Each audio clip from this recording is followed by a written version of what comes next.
Hoje nós estamos precisando muito de pessoas assim que carreguem a maca, que levem pessoas a Jesus, que não se incomodem, não se espantem com os obstáculos que aparecem.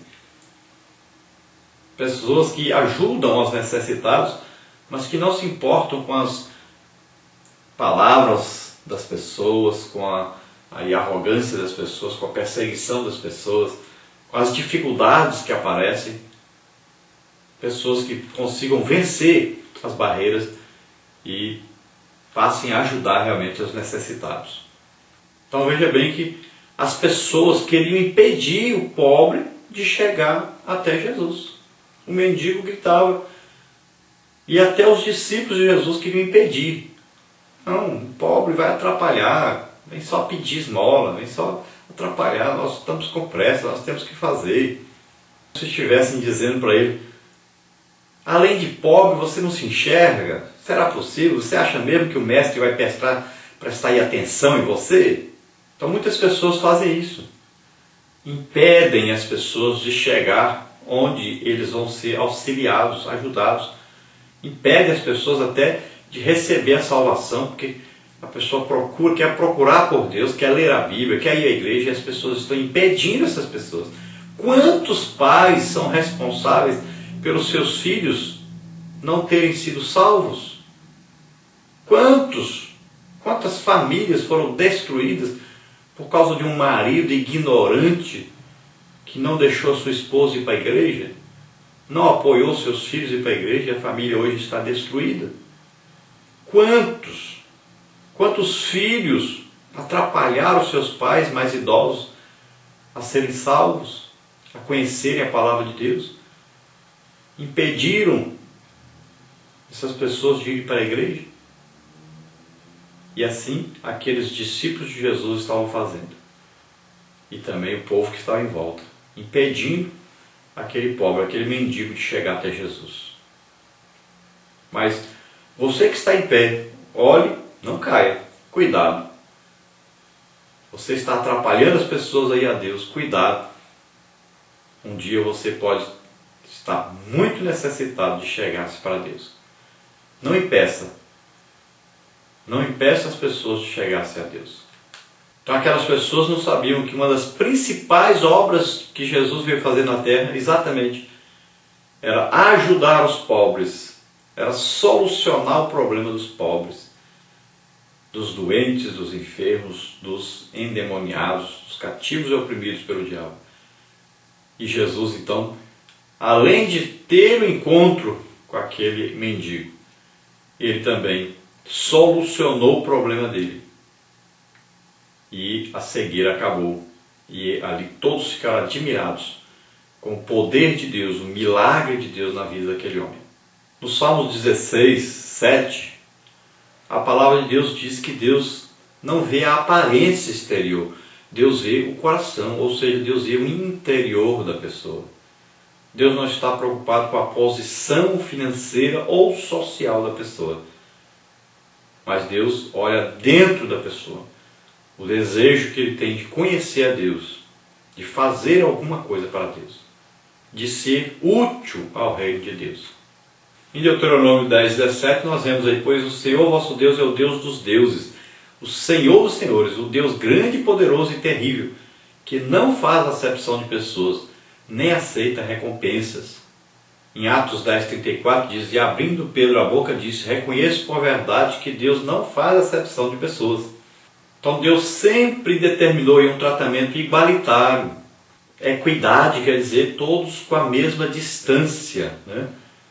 Todos iguais diante de Deus. Deus sempre tratou com respeito e apoio os pobres, os necessitados, desde o tempo da lei. E agora na época da graça a mesma coisa.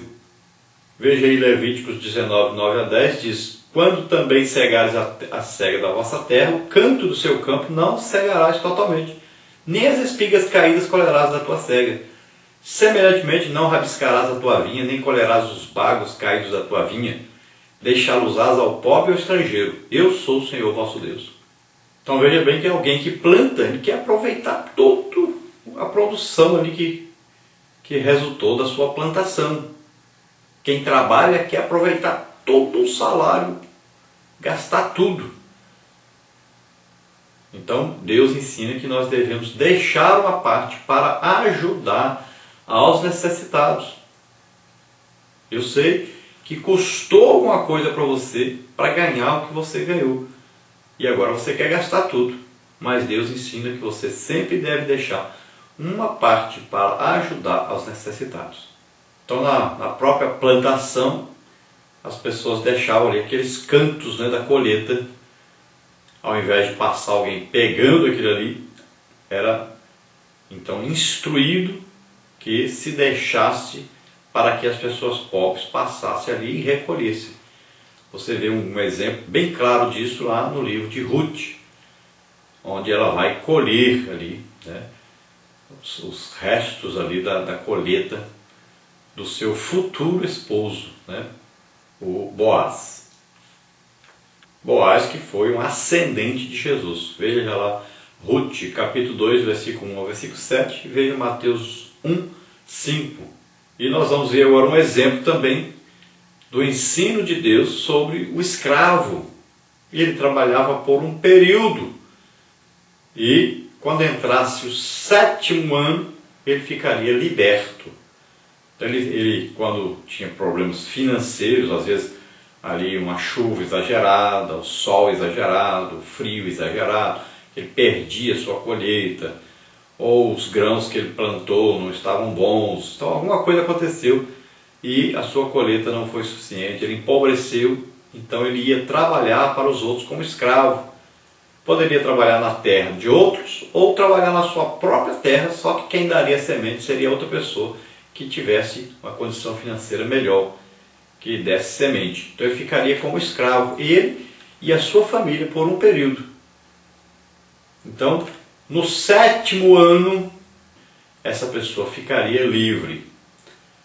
E se ele voltasse a ter problemas, então ele ficaria escravo novamente. Agora, quando acontecesse aí o ano do jubileu, ele ficaria definitivamente livre, mesmo que estivesse devendo quanto fosse, não importava.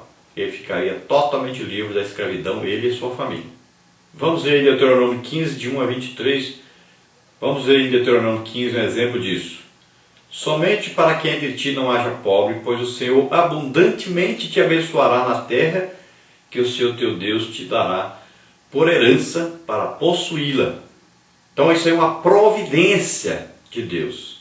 Esse ano 7º aí era uma providência de Deus para que a pessoa que estava empobrecida pudesse se recuperar. Então ele trabalhava como escravo, mas ele se recuperava e ele poderia novamente ter a sua produção, novamente a sua vida normal, sem viver na pobreza, sem passar necessidade. Então no Novo Testamento nós vemos aí Tiago falando sobre essa discriminação. Meus irmãos, não tenhais a fé de nosso Senhor Jesus Cristo, Senhor da glória, em acepção de pessoas.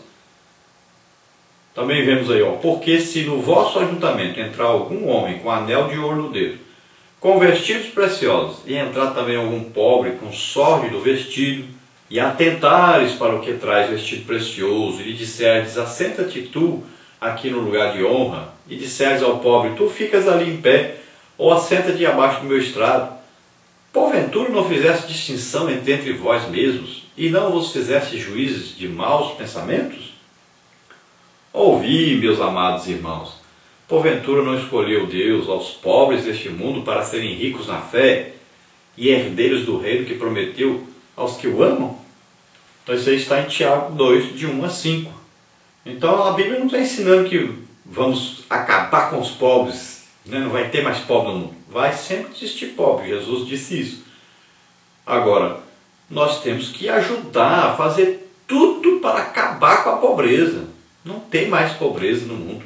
As pessoas precisam ter condição de se vestirem, se alimentarem, terem direito à educação, à saúde, terem direito a ter uma educação religiosa, né? Aprenderem a palavra de Deus, um direito à salvação, à liberdade, a servirem a Deus. pessoas precisam disso. E aqui Tiago ensina sobre essa acepção de pessoas que muitas vezes acontece na própria igreja. Chega alguém de terno lá, bonitão, bem vestido, chama-se logo lá para sentar na frente, sentar no púlpito. E aqueles que chegam mal vestidos, que não têm condição financeira, às vezes chega uma pessoa maltrapilho, sujo muitas vezes, e a gente trata de qualquer maneira, não ajuda. Temos que fazer mais pelas pessoas, temos que amar as pessoas, não apenas de palavras. Não é só pregar o evangelho e as pessoas dizerem eu quero e você largar a pessoa para lá. Não, vamos ajudar essas pessoas. Deuteronômio 15:11 diz, olha, livremente abrirás a tua mão para o teu irmão, para o teu necessitado e para teu pobre na tua terra. Marcos 14:3-9 diz, olha, porque sempre tendes os pobres convosco e podeis fazer-lhes bem, quando quiseres, mas a mim nem sempre me tendes. Então Jesus está falando uma coisa até profética, sempre havia antes e Jesus está dizendo, sempre haverá os pobres. Por quê? Porque sempre vai haver as pessoas que são ruins, que são egoístas, que procuram o seu próprio enriquecimento, não se preocupam com os outros. Não é porque sempre vai haver pobre, porque sempre vai haver alguém necessitado, que é a ordem de Deus, desejo de Deus. Não, é porque sempre vai haver gente avarenta. Sempre vai haver gente que ama mais o dinheiro do que a Deus. Sempre vai ter gente que não ama as pessoas. Então outros vão ser menos favorecidos, explorados pelos pobres, massacrados por eles, pisados por eles. Parece que os ricos adoram pessoas pobres para poder se humilharem perante eles. Agora é uma realidade. Os mais pobres são aqueles que mais sentem a necessidade de Deus, são aqueles que mais recebem a salvação de Deus. Porque têm a necessidade, veem a necessidade, sentem a necessidade de Deus, da providência de Deus. A maioria das pessoas ricas dizem, sou rico, de nada tenho falta, vou encher meu celeiro, encher aí, tem fazendas, gado, casa boa, carro bom, preciso de que, se eu adoecer, tenho dinheiro para pagar os médicos. Então eles não sentem a necessidade de Deus. E isso os atrapalha, os impede de chegar a Deus. A riqueza pode ser um grande empecilho na vida das pessoas. O amor ao dinheiro é um pecado terrível e que tem assolado tanto as pessoas fora como as pessoas dentro da igreja. Em Salmos 1:1-6 diz, olha, tudo que o justo fizer prosperará. O justo nunca estará em necessidade ou mendigará pão. Veja aí Salmos 37:25. A ovelha do Senhor de nada terá falta. Salmos 23:1. Jesus promete vida abundante, global. João 10:10. Deus, com Jesus, nos oferece tudo. Veja Romanos 8:32. Então a pessoa que se converte, que caminha para o lado de Deus, que tem desejo de conhecer a Deus, que realmente nasceu de novo, essa pessoa será ajudada por Deus. Deus vai fazer de todo o possível que essa pessoa não viva em pobreza. Principalmente tocando nos corações dos crentes para ajudar essas pessoas. Agora nós vamos ver que os justos, tanto pode ser relativamente pobre, pode ser relativamente rico, não importa, desde que a pessoa não deposite nos seus bens a sua confiança, mas deposite a sua confiança em Deus. Vamos ver alguns exemplos aí de justos. Por exemplo, Abraão, o justo aí foi rico, né? Gênesis 13:1-9. Jó foi rico, ficou pobre, voltou a ser mais rico ainda, 2 vezes mais rico que era. Salomão foi muito rico. José foi muito bem colocado e, não sendo rico, tinha acesso irrestrito às glórias do Egito. Daniel andou com Deus e seu poder no reino da Babilônia foi mantido durante o comando de vários mandatários. Elias, grande homem de Deus, foi sempre pobre. Eliseu, sucessor de Elias, foi pobre. Pedro, como a maioria dos discípulos, era pobre. Jesus, o Rei dos Reis, não tinha reino na terra. João Batista era pobre. Ninguém fala assim, seja rico como Pedro, como Paulo, João, Tiago. Por quê? Eles não tinham. Paulo tinha que fazer tenda para sobreviver. Tiago, Pedro, João sobreviviam do que eles davam. Nenhum deles mostrou alguma riqueza. Eram seguidores, eram servos de Jesus. O Jesus que não tinha nem onde colocar sua cabeça, que nunca mostrou nenhum tipo de riqueza, nunca deu valor a essas coisas.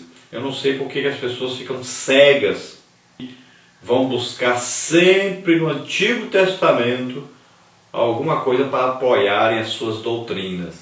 Então esses aí foram fiéis a Deus, e é por isso que foram colocados acima dos outros, em posição superior, porque foram fiéis a Deus e não aos homens.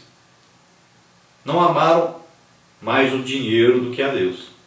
Agora, nós estamos dizendo também que o crente tem que ser pobre, né?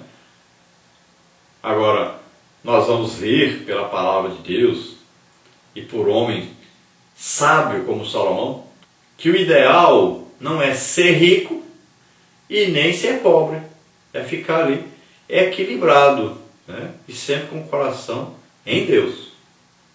Vamos ver isso aí.